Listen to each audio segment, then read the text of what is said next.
क्या ईरान पर अमेरिका फिर हमला करने वाला है? ये सिर्फ सवाल नहीं, क्योंकि अब जो खबरें आ रही हैं वो इस बात की तस्दीक कर रही हैं कि ईरान के खिलाफ कुछ बड़ा होने वाला है। ट्रंप ने भी कह दिया है कि ईरान पर वो दोबारा हमला कर सकता है। क्या इस बार ट्रंप इजराइल के साथ मिलकर ईरान के सबसे बड़े पावर सेंटर पर हमला करने जा रहे हैं? व्हाइट हाउस से आया ऑर्डर, ईरान पर फिर फटेगा बंकर बस्टर। ईरान के एक एक न्यूक्लियर ठिकाने को बर्बाद करेगा अमेरिका। ट्रंप ने तय कर ली है खामेनेई से बदला लेने की नई तारीख। खामेनेई की ब्रिगेड को चुन चुन कर मारेंगे अमेरिकी हथियार। अब से कुछ दिन पहले महायुद्ध का जो भीषण तूफान ईरान से उठा था वो अब फिर लौटने वाला है, क्योंकि अमेरिकी राष्ट्रपति डोनाल्ड ट्रंप के एक सोशल मीडिया पोस्ट ने बड़ी हलचल मचा दी है। ट्रंप का ये सोशल मीडिया पोस्ट भले ही कुछ शब्दों का है, लेकिन इसके नतीजे बहुत भयानक हो सकते हैं, क्योंकि ट्रंप ने सौगंध खाई है कि अगर जरूरत पड़ी तो ईरान पर दोबारा हमला होगा। यानी जिस जंग को ईरान के खिलाफ एक ब्रेक दिया गया है, वो जंग किसी भी वक्त शुरू हो सकती है। किसी भी वक्त ट्रंप के एक इशारे पर ईरान में तबाही की नई लहर उठ सकती है। किसी भी वक्त ईरान की न्यूक्लियर फैसिलिटी और मिसाइलों के जखीरे को अमेरिकी वायुसेना टारगेट कर सकती है। लेकिन सवाल ये उठता है कि आखिर महायुद्ध का ये नया अलार्म क्यों बजा है? क्यों डोनाल्ड ट्रंप ने अपने गुस्से का स्टीयरिंग ईरान की तरफ मोड़ दिया है? इसे समझने के लिए ईरान के विदेश मंत्री के हालिया बयान को समझना होगा।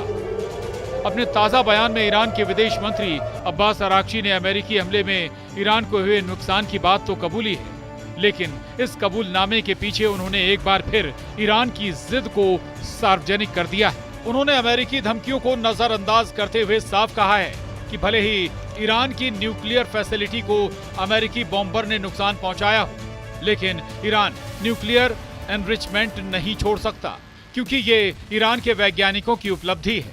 ईरान के विदेश मंत्री अब्बास अराक्ची का दावा है कि ये अब बंद कर दिया गया है, क्योंकि नुकसान गंभीर और बड़ा है। लेकिन साफ है कि हम अपने संवर्धन को छोड़ नहीं सकते, क्योंकि ये हमारे वैज्ञानिकों की एक उपलब्धि है। और अब ये सिर्फ तकनीक का मुद्दा नहीं, बल्कि हमारे राष्ट्रीय गर्व का मुद्दा बन गया है। ईरान के विदेश मंत्री के इसी बयान ने डोनाल्ड ट्रंप को भड़का दिया है। यही वजह है कि जैसे ही अब्बास अराक्ची की तरफ से ये बयान दिया गया, वैसे ही अमेरिकी राष्ट्रपति ने social media platform truth social पर लिखा। ट्रंप ने पलटवार करते हुए कहा कि ईरान के विदेश मंत्री अब्बास अराक्ची ने ईरान के परमाणु स्थलों पर कहा कि नुकसान बहुत ज्यादा है, वे नष्ट हो गए हैं, बिल्कुल वैसा ही जैसा मैंने कहा था, और जरूरत पड़ने पर हम फिर से ऐसा करेंगे। यानी डोनाल्ड ट्रंप ने ईरान को फिर ये मैसेज देने की कोशिश की है कि अगर ईरान ने न्यूक्लियर प्रोग्राम की ओर अपने कदमों को फिर बढ़ाया तो इसका अंजाम पहले से भी भयानक हो सकता है। लेकिन ईरान भी ये साबित करने में जुटा है कि उसके ऊपर ना तो किसी हमले का मनोवैज्ञानिक असर हुआ है और ना ही वो अपने न्यूक्लियर प्रोग्राम से एक कदम पीछे हटने वाला है, क्योंकि हमला करके इसे नष्ट करने की कोशिश तो की गई, लेकिन फिर दोबारा इमारतें खड़ी की जा सकती हैं, मशीनें बदली जा सकती हैं और न्यूक्लियर फैसिलिटी को दोबारा चालू किया जा सकता है। ईरान अपने मकसद पर अड़ा है।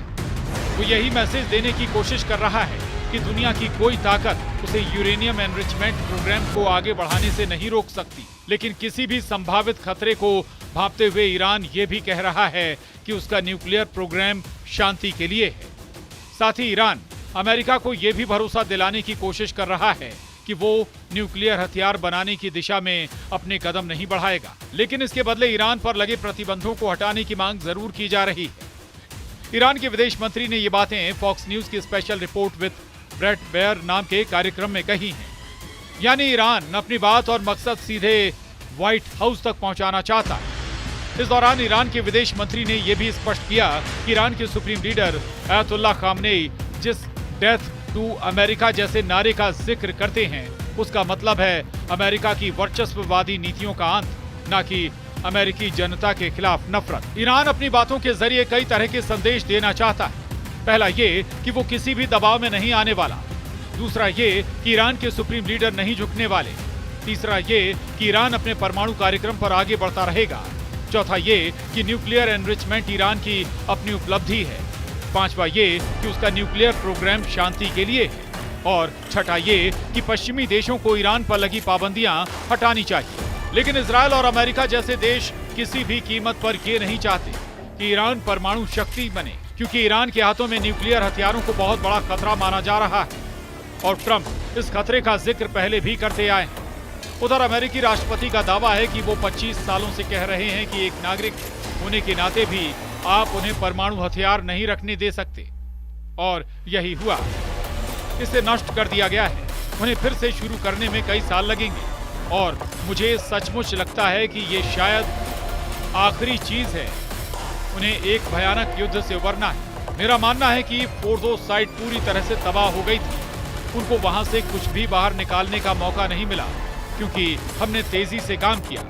अगर हम 2 सप्ताह में हमला करते तो शायद वो ऐसा कर लेते, लेकिन इस तरह के सामान को हटाना बहुत मुश्किल है और खतरनाक है। उन्हें पता था कि हम आ रहे हैं। दुनिया 13 जून 2025 का वो दिन नहीं भूल सकती जब इजराइल की तरफ से ईरान पर हमला किया गया था। ईरान के न्यूक्लियर ठिकानों और खामनेई के कासम खास वैज्ञानिकों को टारगेट करके इजराइल ने ईरान पर ये हमले किए थे।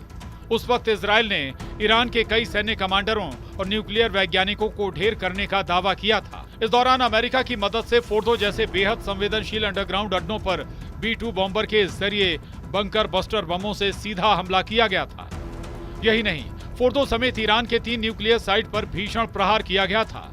उस वक्त अमेरिकी राष्ट्रपति की तरफ से कहा गया कि ईरान अपने न्यूक्लियर अभियान में कई साल पीछे चला गया है। उस वक्त आई सैटेलाइट तस्वीरों से भी न्यूक्लियर फैसिलिटी पर हुई तबाही साफ नजर आ रही थी, लेकिन ईरान की तरफ से यह दावा किया गया था कि उसके न्यूक्लियर प्रोग्राम को नाम मात्र का नुकसान हुआ है और जल्द ही वो दोबारा अपना न्यूक्लियर प्रोग्राम शुरू करेगा। कुछ इसी तरह का मैसेज इस बार ईरान के विदेश मंत्री की तरफ से दिया जा रहा है।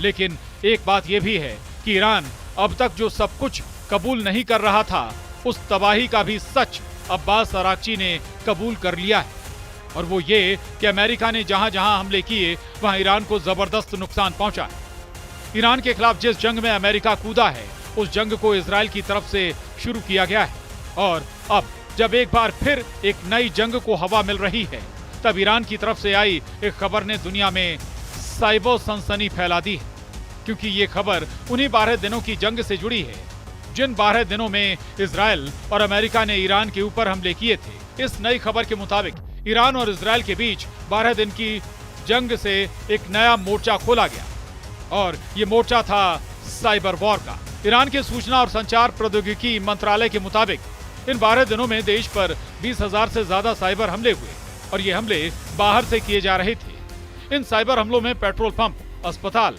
पेमेंट सिस्टम और खुदरा बाजार को टारगेट किया गया, यानी ईरान के आम लोगों की जिंदगी की रीढ़ पर हमला किया गया।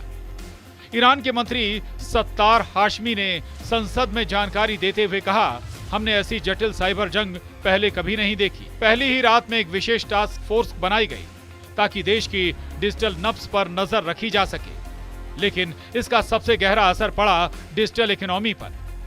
10 मिलियन लोग जो इस क्षेत्र पर निर्भर थे, उनमें से 30% ने अपनी नौकरियां खो दी। ये सिर्फ डेटा की लड़ाई नहीं थी, ये एक ऐसी चुपचाप चलने वाली जंग थी जहां ना गोली चली ना बम गिरा, लेकिन ईरान का पूरा सिस्टम हिल गया। यानी उन 12 दिनों की जंग में ईरान को चौतरफा नुकसान उठाना पड़ा। लेकिन जब ईरान की तरफ से इन हमलों का जिक्र किया जा रहा है, तब इजराइल ने एक बार फिर गाजा में हमास के खिलाफ जंग का नया मोर्चा खोल दिया है। डेर अल बलाह अब युद्ध की आग में जल रहा है।